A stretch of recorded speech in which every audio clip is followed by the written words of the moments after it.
পরিবারের একজন ভার্জিন মহিলা, যারা এই মমিনুলের মতো কুলাঙ্গার ধর্ষণের চেষ্টা করছে। তাই আপনার কাছে আমার আবেদন, এই মমিনুলের মতো কুলাঙ্গারের ডান্ডা কেটে এখনই ঠান্ডা করে দেওয়া হোক। Objection your honour.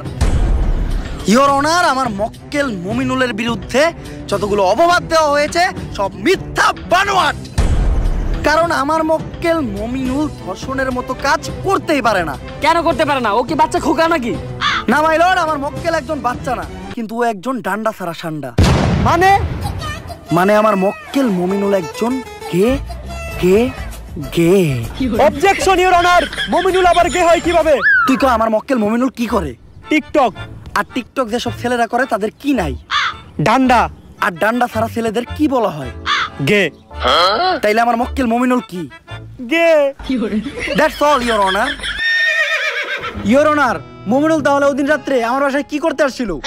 কথা তো যুক্তি সম্পূর্ণ। মাই লর্ড, এই দেশের সবাই জানে যে মিস শায়লা আমার মক্কেলের সুগার মাম্মি।